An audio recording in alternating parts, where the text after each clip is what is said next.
The customer paid, but the report says they still owe $18,400. This is not a new problem. Static reports and exports have been around forever, but in the age of AI, it's exacerbating the problem so much more. So today we're going to go over why your exports are killing you and what a data layer for your business will do to go ahead and enable your employees to actually use AI effectively and to get accurate, up-to-date information from your reporting. We've all been there. One number hijacks the whole meeting. It could be a past due bill.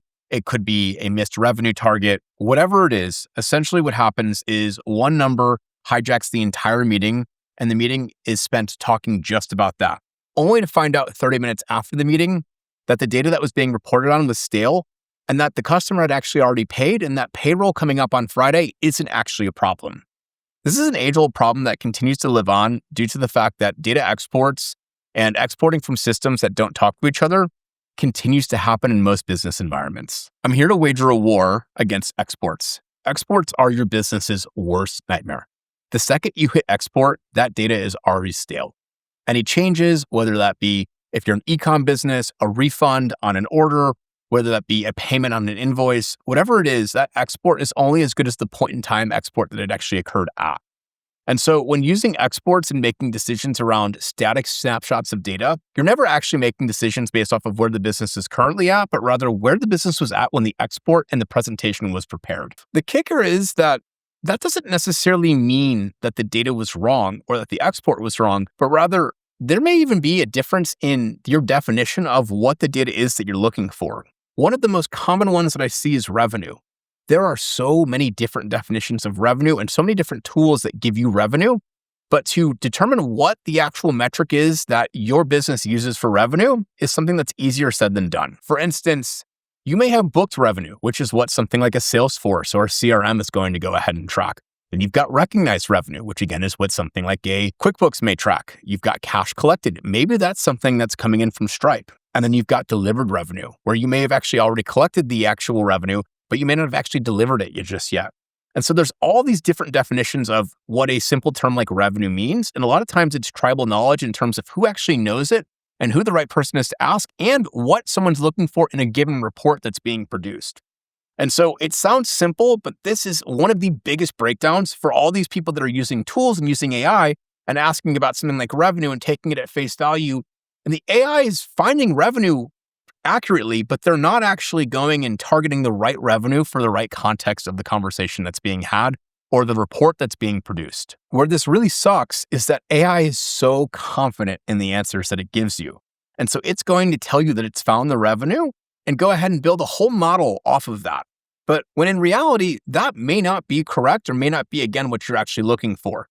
And so when you pass something in like an export that has stale data, and then it may not even have the right definition of what it is that for the data point that you're looking for, you're asking for trouble. And so what you really need to do is you need to be able to define what it is that you're looking for in terms of what that metric is and where it comes from and how it's computed to be able to have AI give you an accurate answer out. To make matters worse, what you also have to do is you want to make sure that the report that you produced last week follows the same steps the following week. And the problem with AI is what is called non-deterministic in most cases. And what that means is that you could run the same instructions and same prompts 10 times, and you may not get the same answer all 10 times. As models get better, this becomes less of a problem over time, but still as a whole, non-deterministic is not something that you want when you're really concerned about data accuracy and the accuracy of the reports and data that you're representing to stakeholders and different people within the business. When you start to stack these different inputs, it actually becomes quite difficult.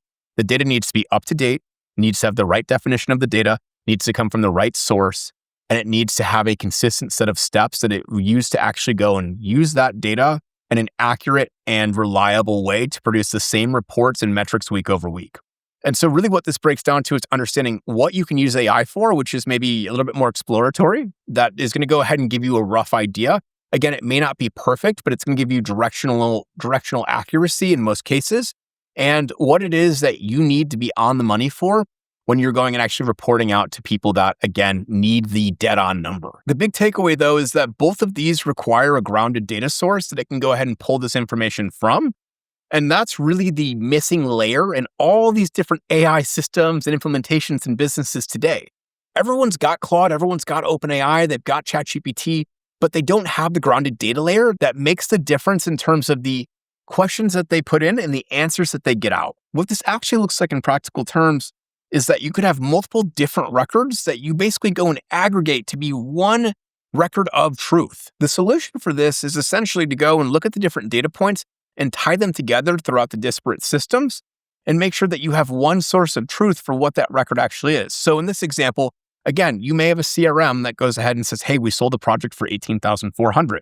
Then you've got an accounting system like QuickBooks that goes ahead and records the invoice. But then you have the bank statement that actually shows that the payment was made. All of those come together and are all talking about the same data point. But what's happening is they're being connected so that way you have that traceability to say, hey, we not only recognize it in our CRM, we billed for it, and we collected it. So we have the full closure around the data and what's important to our business today. What this means in the real world is that you really have to build the facts first before you can ask the model. If you don't build the facts, you're going to get inconsistent data inputs based on the MCPs that you have enabled, based on the data sources that you have hooked up, all the different inputs. You may have all the systems hooked up to your LLM, but if you've got the QuickBooks MCP, the Stripe MCP, and the Salesforce MCP all hooked up, it doesn't matter if they all give you a different answer, or if one time it picks the Salesforce number, the next time it picks the QuickBooks number, and the third time it picks the Stripe number. You need to have a way to determine what is that source of truth for that metric, so that way it knows where to look and how to actually pull that reliably. Now, you still can't build your business around something you can't trust. And so the problem still becomes that even if you have all the data sources set up and connected, that doesn't mean that those data sources will continue to work over time or that something's not going to break. And so when something fails, it has to fail loudly, because you can't go about your business and continuing to ask questions and getting answers back thinking that it's pulling from the right data source, only to find out that the data is 3 days old and that your revenue for this week isn't actually what it looks like and isn't way off the mark like what you expected it to be. So let's say that you were expecting to do $100,000 in revenue this week, but you only collected revenue through Tuesday and you're running the report on Friday. Your revenue numbers may look like you totally missed your projections on that week, when in reality, the data wasn't there to be able to aggregate and compute. And so it's not just about having the data, but it's also making sure the data is continually flowing and that when it stops or breaks, because it will, that you have the right alarms and notifications in place to go ahead and prevent that and to go ahead and actually address and fix that. The whole shtick here is basically that you have to build a data layer once. You have to go ahead and do the hard work of inventorying what are the metrics, how do you define them, where did they come from? And that becomes your one governed business context layer. And then from there, you can go ahead and hook in any tool you want. ChatGPT, Claude, Copilot, whatever chat that you want to go ahead and use. Just about all of these allow different integration points to go ahead and interface with your data, whether it's through an MCP or an API or a tool or whatever it may be. But you have to build that out to be able to reliably use this within your business. That one layer is the layer that most businesses skip and is most important to be able to use AI effectively. I see so many businesses that go ahead and they purchase the Claude Enterprise or the Claude Business or the ChatGPT subscription, and they give all their employees what they think are the tools for them to be successful, but they don't give them the underlying data. And so the results come back wrong, they come back inaccurate, they come back generic, whatever it may be, they're just not on point for what the business needs. And so this data context layer is what I've been building for businesses probably for the last 2 years or so to make it so the data that they're requesting and that they're asking about is actually based on grounded truth and the source systems that they care about most. If this is something that's interesting to you and you want to go ahead and get started on it, I've put together a whole Excel document that makes it easy to go ahead and map your data and your metric definitions. So that way you can go ahead and determine what metrics should come from what places and what transformations have to occur on that data for it to be usable by your business. You can go ahead and download the template that I provide that basically gives you a way to go ahead and map the source systems and what your metric definitions are and how you actually go ahead and compute the metrics that are most critical to your business in this. And then from there, you can go ahead and start the actual implementation of building that underlying data layer. If building the underlying data layer seems like too much, I'm happy to help answer any questions that you may have or build it for you. So hopefully this helps kind of give you an idea of the missing context data layer that is present in most businesses that I work with and how you can actually go about fixing it to ensure that the data that you're requesting from your LLMs and that you're basing your business decisions on is actually the right and accurate data. If you found this useful and you want to go ahead and submit your own workflow, you're welcome to on my website, gettingautomated/submit a workflow. I go ahead and I review every single workflow that's submitted and go ahead and pick some of my favorites of them and create videos on them. This is just the first of a series, and I'm really looking forward to seeing what business problems you all are having and how we can go ahead and solve them together. With that being said, go ahead and like and subscribe, and if this was helpful, feel free to reach out. I'd love to talk more about your data and how you can use these AI tools effectively in your business.